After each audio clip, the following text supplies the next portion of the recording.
ఈసీవై కుటుంబ సభ్యులందరికీ వందనాలు, శుభాలు తెలియజేస్తున్నాను. మరి ముఖ్యంగా రేపటి దినం మనకు క్రిస్మస్ సెలబ్రేట్ చేసుకోబోతున్నాం కదండీ! అడ్వాన్స్ హ్యాపీ క్రిస్మస్ అందరికీ. మంచిది. మనము ఈ మాసమంతా కూడా క్రీస్తు వారి జననం గురించిన విశేషాలను మనం నేర్చుకుంటూ వస్తున్నాం కదండీ! క్రీస్తు వారు ఈ లోకంలోకి ఎందుకొచ్చారు? వచ్చినప్పుడు జరిగిన సంఘటనలను ఆధారం చేసుకున్నప్పుడు, మన ఆత్మీయ జీవితాన్ని నెక్స్ట్ లెవెల్‌లోకి తీసుకువెళ్ళడానికి, మనం ఆత్మీయంగా బలపడడానికి, ఆత్మీయతలో మనం ఇంకా కొద్దిగా ఎదగడానికి మనం ఈ అంశాలనన్నిటిని నేర్చుకోవడానికి ప్రయత్నం చేస్తున్నాం. ఈరోజు కూడా ఈ విషయం తెలియనిదేం కాదు. మనం మరొకసారి జ్ఞాపకం చేసుకోవడానికి ప్రయత్నం చేద్దాం. ఇందాక చదవబడిన లేఖన భాగాలను గమనించినట్లయితే యోహాను సువార్త మొదటి అధ్యాయము 9వ వచనాన్ని చదువుతాను నేను. నిజమైన వెలుగు ఉండెను, అది లోకములోనికి వచ్చుచు ప్రతి మనుష్యుని వెలిగించుచున్నది.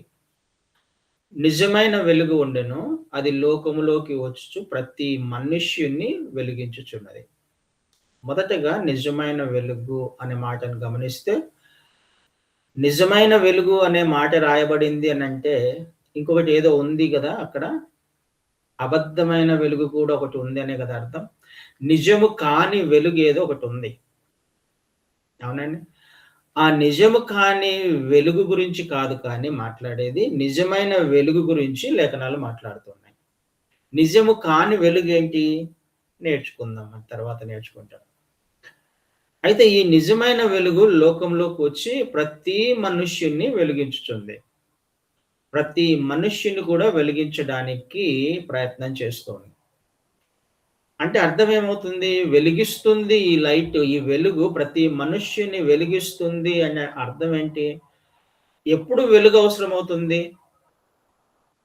చీకటి ఉన్నప్పుడు కదండీ! మనం కరెంట్ పోతే ఒక్క నిమిషం కూడా అందులో కూర్చోడానికి ఇష్టపడం. వెంటనే క్యాండిల్ వెలిగించుకోవడం ట్రై చేస్తాం. లేకపోతే ఇన్వర్టర్స్ వచ్చాయనుకోండి ఇప్పుడు, లేకపోతే మొబైల్ ఆన్ చేసేసుకుంటాం. అంటే ఎవరము కూడా మనము కొద్దిసేపు కూడా చీకట్లో ఉండడానికి ఇష్టపడం. చీకట్లో జీవించడానికి ఇష్టపడం. ఎందుకు ఇష్టపడము? చీకట్లో మనము ప్రవర్తించవలసినట్టుగా, జీవించవలసినట్టుగా జీవించలేం. చీకట్లో ఏది కూడా సరిగా కనిపించదు. క్లారిటీ ఉండదు జీవితానికి. క్లారిటీ ఉండదు ఆ ఇంట్లో మనము చేసుకునే పనులకి.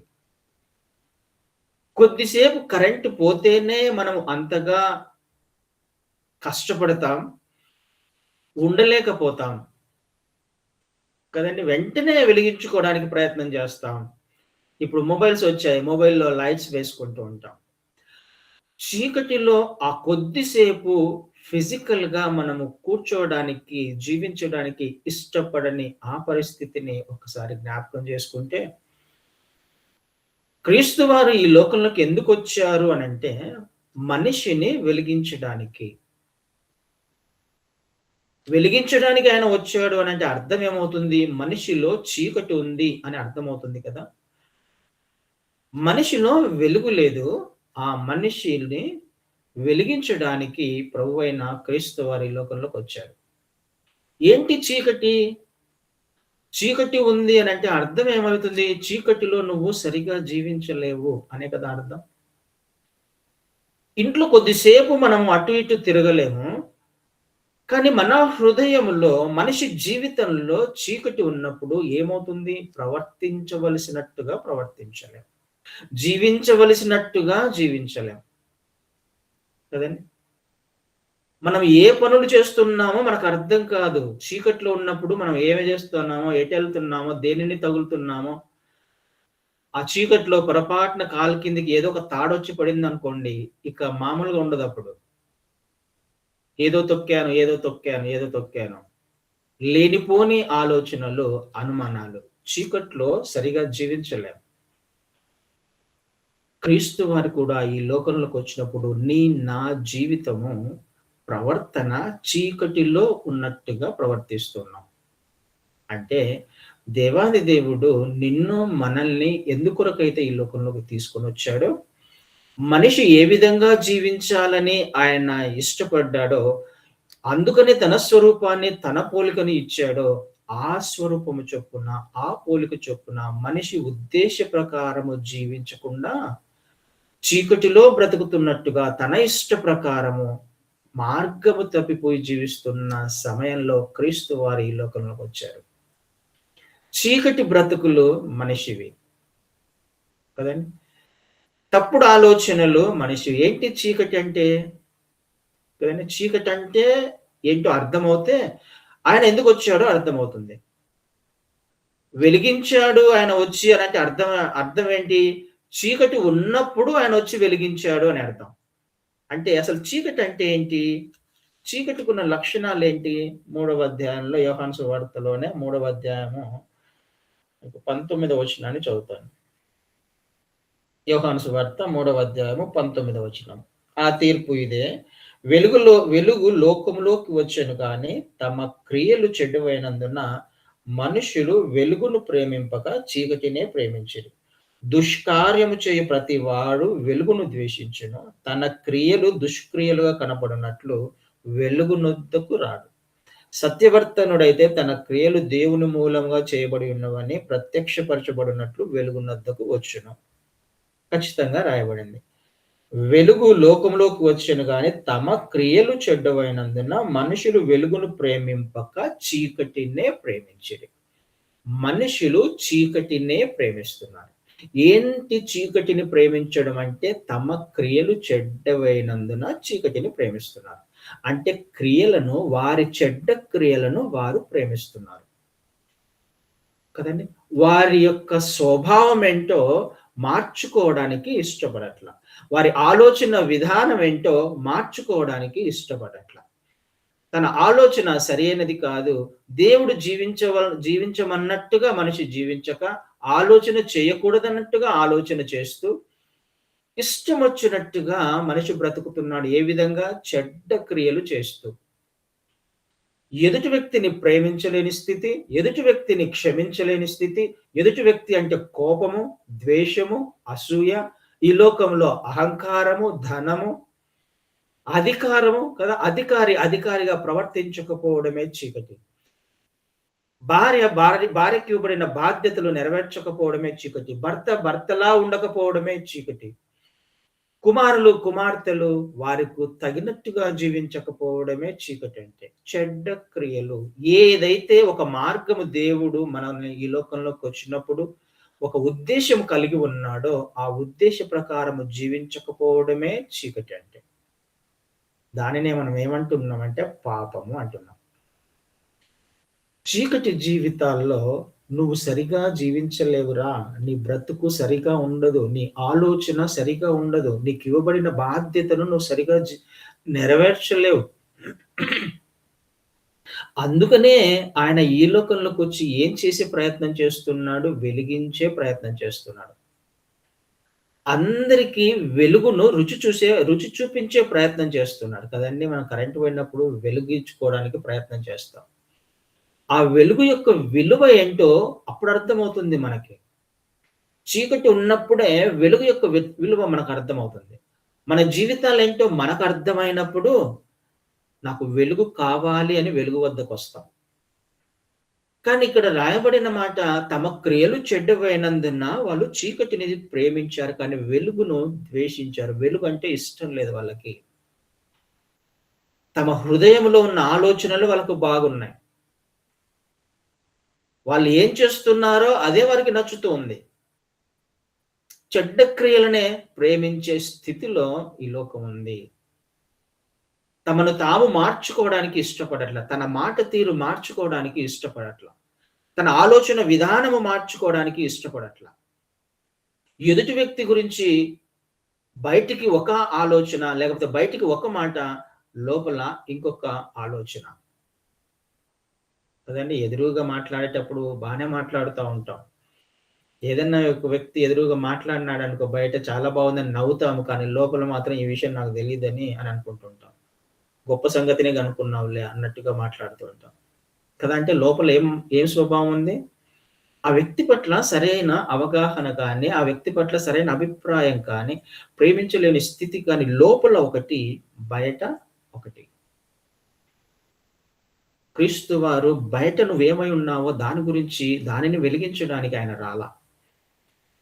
లోపల ఒక చీకటనేది ఉంది గదా! దానిని వెలిగించడానికొచ్చాడు. హృదయములో మనం ఒక విషయాన్ని ఆలోచన చేస్తున్నాం కదా! ఒక దాని గురించి తలస్తున్నాం కదా! ఎదుటి వ్యక్తి గురించిన ఒక అభిప్రాయం ఉంది చూసావా? ఆ వ్యక్తి గురించి సరిగా ప్రేమించలేని స్థితి, ఆ వ్యక్తి గురించి తప్పుడు అభిప్రాయం కలిగి ఉండడమో, ద్వేషం కలిగి ఉండడమో, కోపం కలిగి ఉండడమో, అసూయ కలిగి ఉండడమో, ఆ లక్షణాలు ఏవైతే ఉన్నాయో ఒక్కసారి నువ్వేం ఆలోచన చేస్తున్నావో గ్రహించుకొని ఆయన ఒక వెలుగుగా వచ్చాడు. ఆ వెలుగులో మన ఆలోచనలన్నీ బట్టబయలు చేయబడ్డాయి లేఖనాల ద్వారా. మనం ఏం ఆలోచన చేస్తున్నామో వాటిని ఆయన బట్టబయలు చేశాడు. మన హృదయ యొక్క స్థితి ఏంటో ఆయన బట్టబయలు చేశాడు. ఘోరమైన వ్యాధి కలది అని ఎప్పుడు గ్రహించగలిగాం మనము? మనం ఆలోచన చేస్తూ ఉన్నప్పుడు, వెలుగు వచ్చినప్పుడు ఈ లోకంలోకి, వెలుగును అంగీకరించినప్పుడు నిజమా? నేను ఎందుకు అలా బ్రతికానప్పుడు? ఎందుకు అలా చేశాను? అలా మాట్లాడాను? నేనేనా అలా తలంచింది? నేనేనా అలా చేసింది? నేనేనా అలా ప్రవర్తించింది? ఎప్పుడు అర్థమవుతుంది? వెలుగు రానంత వరకు, వెలుగు యొక్క విలువ అర్థం కానంత వరకు మన స్వభావం మనకు అర్థం కాదు. సత్యము వద్దకు రానంత వరకు అసత్యములోనే జీవించే మనిషి జీవితాన్ని వెలిగించడానికి క్రీస్తు వారు ఈ లోకంలోకొచ్చారు. చెడ్డమైన క్రియలను ప్రేమిస్తూ ఇష్టానుసారంగా మనిషి జీవిస్తున్న సమయంలో క్రీస్తు వారు ఈ లోకంలోకొచ్చి వెలిగించడానికి ప్రయత్నం చేస్తున్నాడు. అయితే సమస్య ఏంటి అంటే 20 వచనాల్లో 3, 20లో దుష్కార్యము చేయు ప్రతివాడు వెలుగును ద్వేషించును. తన క్రియలు దుష్క్రియలుగా కనపడకుండునట్లు వెలుగునొద్దకు రాడు. తను చేసే పనులేంటో తనకు తెలుసు కానీ, అది నలుగురికి తెలియకూడదు. ఎదుటి వ్యక్తికి తెలియకూడదు. నా ప్రవర్తనేంటో, నా జీవితం ఏంటో ఎదుటి వ్యక్తికి తెలియకూడదు. నేను తప్పు చేస్తున్నానని అది ఉద్యోగంలో కావచ్చు, ఎవరు చూడనప్పుడు కావచ్చు, కదండీ వ్యాపారం చేస్తున్నప్పుడు కావచ్చు, ఎక్కడైనా ఏ సమయంలో అయినా, ఏ సందర్భంలో అయినా మనకంటూ ఇంకొక స్వభావం ఒకటుంటుంది. మనుషులు చూస్తున్నప్పుడు ఒక స్వభావము, మనుషులు చూడనప్పుడు ఒక స్వభావం. తమ క్రియలు చెడ్డవని ఎవరికీ తెలియకుండున్నట్లు వెలుగునొద్దకు రాడు. తనే రాడు. అందరికి తెలియకూడదని ఎవరి దగ్గరైతే ఏ విధంగా ప్రవర్తించాలో వాళ్ళ దగ్గర అలా ప్రవర్తించుకుంటూ జీవిస్తున్నాడు. కదండీ! ఎవరి దగ్గర ఎలా మాట్లాడాలో అలా మాట్లాడుకుంటూ కానీ యాక్చువల్‌గా తన క్యారెక్టర్ అది కాదు. హృదయంలో ఒక క్యారెక్టర్ ఉంది. ఈ వ్యక్తి దగ్గర ఈ విధంగా మాట్లాడి, ఇంకొక వ్యక్తి దగ్గరికెళ్ళినప్పుడు ఇంకొక విషయం మాట్లాడతాం. ఆ వ్యక్తి గురించి కూడా మాట్లాడే అవకాశం ఉంది. చూడ్డానికి బయటికి చాలా మంచివాడిగా కనిపించే లక్షణాలు మనిషివి ఈ లోకంలో జీవించే ప్రతి ఒక్కరిది కూడా. ఎవరో ఒకరి గురించి క్రీస్తు వారు ఈ లోకంలోకి రాలా. ఒక గుంపు గురించి ఆయన ఈ లోకంలోకి రాలా. ఒక ప్రాంతంలో వారిని రక్షించడానికి ఆయన ఈ లోకంలోకి రాలా. ఈ సమస్య ప్రతి ఒక్కరిది. లోకంలో పుట్టిన ప్రతి ఒక్కరికి ఈ సమస్య ఉంది. ఆ సమస్యను తీర్చడానికే ఆయనొచ్చాడు. కదండీ! అందరిది కాబట్టే ఆయన ఈ లోకంలోకి రావాల్సొచ్చింది. తాను చేసిన సృష్టిలోని మనిషి కాబట్టి, తన స్వరూపము, తన పోలికను ఆయన ఇచ్చాడు కాబట్టి, ఈ మనిషి తప్పిపోకూడదు. ఈ మనిషి నిత్య నరకానికి వెళ్ళకూడదు. తను చేస్తున్న పనేంటో తనకు అర్థమవ్వాలి. తన ఆలోచనేంటో తనకు అర్థమవ్వాలి అని క్రీస్తు వారు ఈ లోకంలోకొచ్చి ప్రతి మనిషిని అందుకనే క్రైస్తవ్యం అనేది ఒక పర్టిక్యులర్‌గా క్రిస్టియన్స్‌కి మాత్రమే కాదు. ఒక గుంపుకు సంబంధించింది కాదు. ఒక సమూహానికి సంబంధించింది కాదు. ఎక్కడెక్కడ మనిషి ఉన్నాడో అక్కడక్కడ క్రైస్తవ్యం ఉంది. అక్కడక్కడ క్రీస్తు యొక్క వెలుగు ప్రకటించబడుతుంది.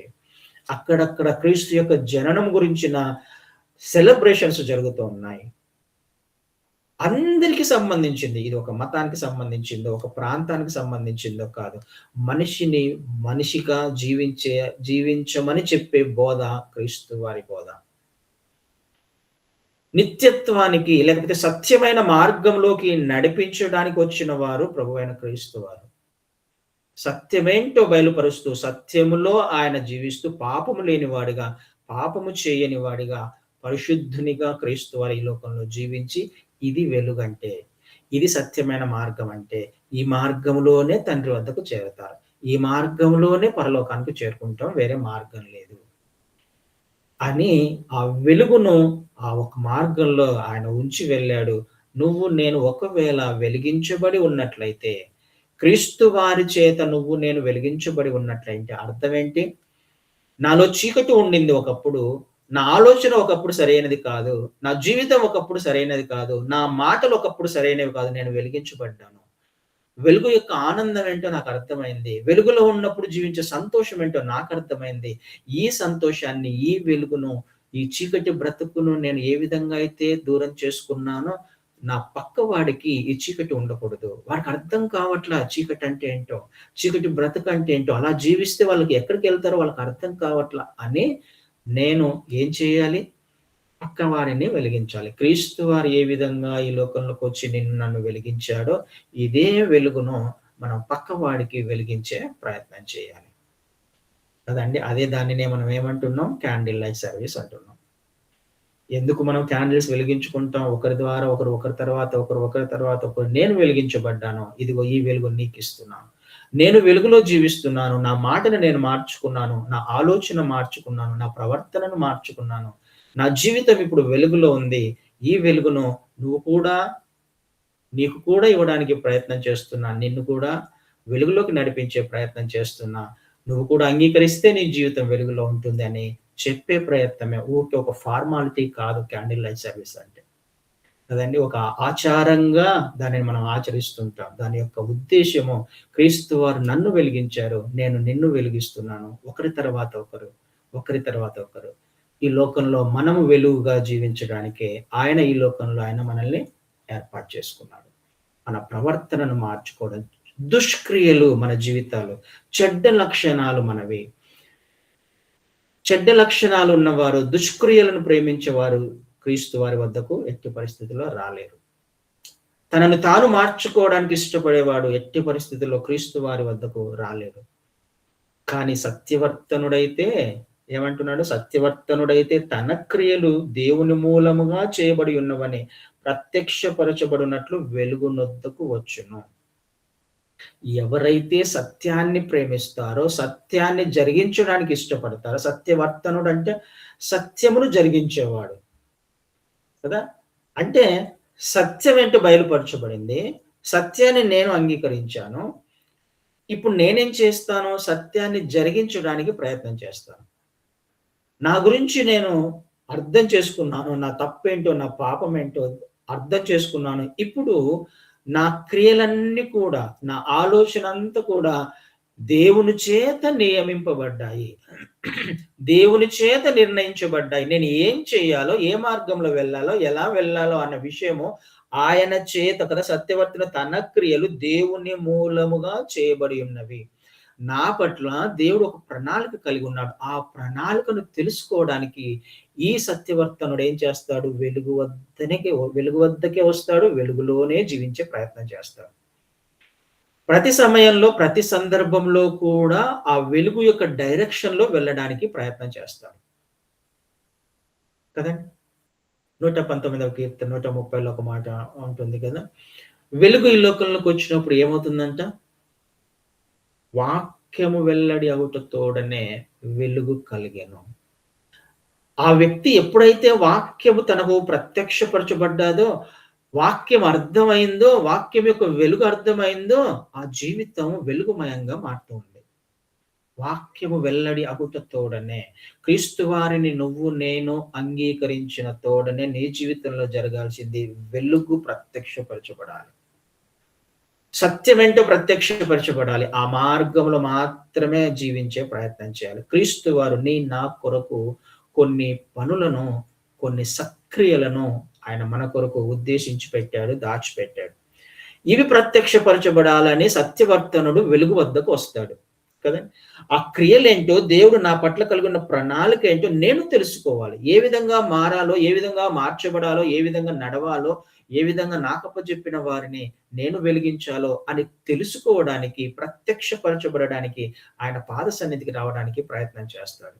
క్రీస్తు వారి వద్దకు రావడానికి ప్రయత్నం చేస్తాడు. వాక్యము చదువుకోవడానికి, ప్రార్థనలో గడపడానికి ప్రయత్నం చేస్తాడు. తను తప్పు చేస్తున్నా పర్వాలా, తప్పు చేశాను, నేను ఒప్పుకుంటున్నాను అని ఆయన దగ్గరికెళ్ళి క్షమాపణ అడుగుతాడు. పొరపాటు చేస్తున్నా, చేశాను నిజమే, ఈ తప్పు చేశాను, మళ్ళీ చేయకుండా ఉంటానని తనంతకు తానుగా సరిచేసుకుంటూ వెళ్ళేవాడు సత్యవర్తనుడు. వెలిగించబడిన వాడికుండే లక్షణాలవి. సత్యమును జరిగించడానికి ఇష్టపడేవాడు. తప్పు చేయని వ్యక్తి ఎవరు లేరు ఈ లోకంలో. పొరపాటు చేయని వ్యక్తి ఎవరు లేరు. చీకటిలో జీవించని వ్యక్తి ఎవరు లేరు. కానీ చీకటిలో ఉన్నానని గ్రహించిన వాడే సత్యవర్తనుడు. సత్యాన్ని జరిగించుకుంటూ వెళ్ళేవాడే సత్యవర్తనుడు. సరిచేసుకుంటూ వెళ్ళేవాడే సత్యవర్తనుడు. మాటి మాటికి వెలుగులో మాత్రమే ఉండడానికి ఇష్టపడేవాడు. చీకటిలో జీవించడానికి ఇష్టపడని వాడే సత్యవర్తనుడు.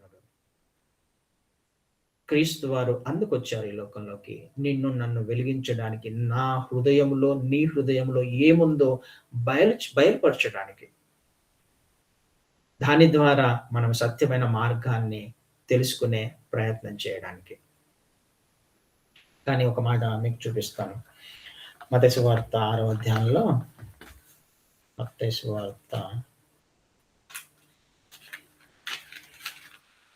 6వ అధ్యాయం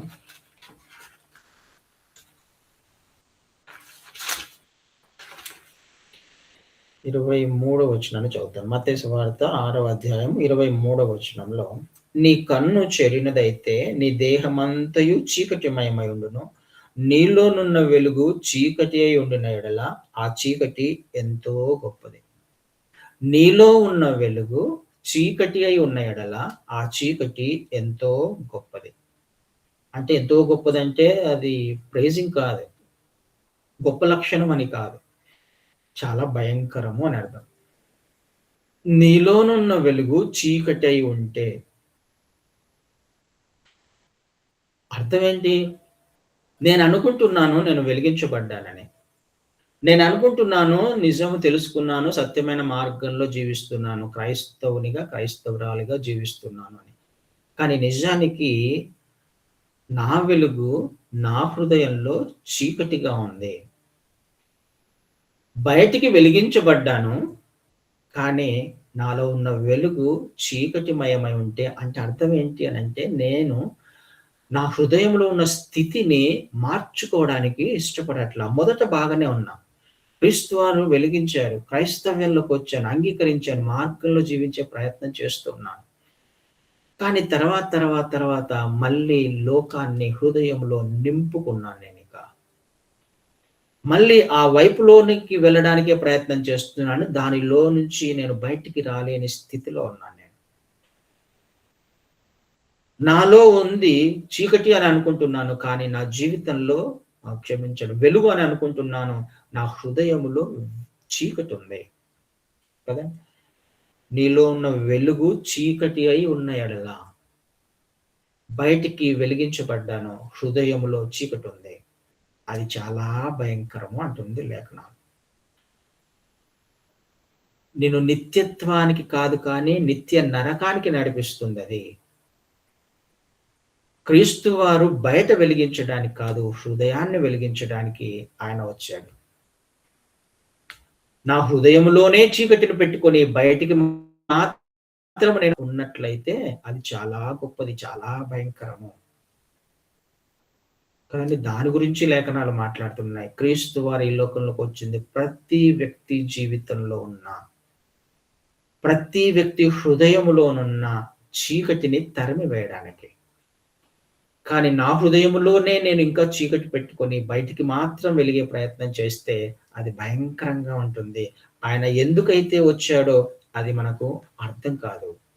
ఎందుకైతే వచ్చాడో మనము గ్రహించలేని స్థితిలో ఉంటాం. ఆలోచన చేయడానికి ప్రయత్నం చేద్దాం.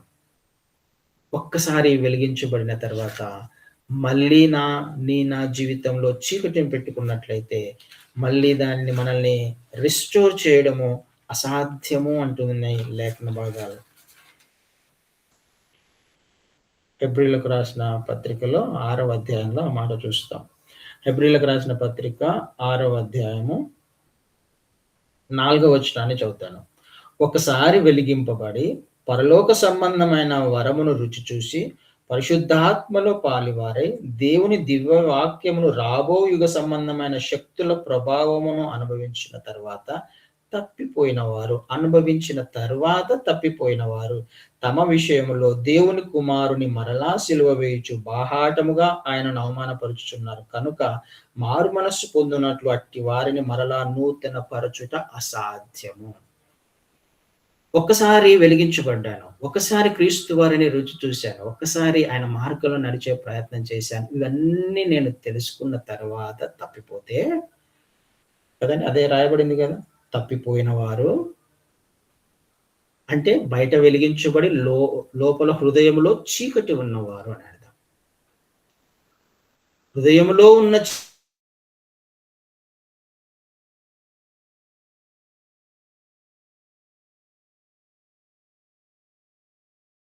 ఆయనను అవమానపరుచుచున్నారు. హృదయం సరిగా లేదు, హృదయం చీకటి ఉన్నప్పుడు నా ప్రవర్తన ఎలా ఉంటుంది? వెలుగుగా ఉంటుందా? వేషధారణ కలిగిన జీవితమే కదా. ఏ విధంగా ఎవరితో ఎలా మాట్లాడాలో వాళ్ళతో అలా మాట్లాడుకుంటూ, తప్పు అభిప్రాయం ఉన్నప్పటికీ దానిని ఏదో గొప్పగా చెప్పుకునే ప్రయత్నం.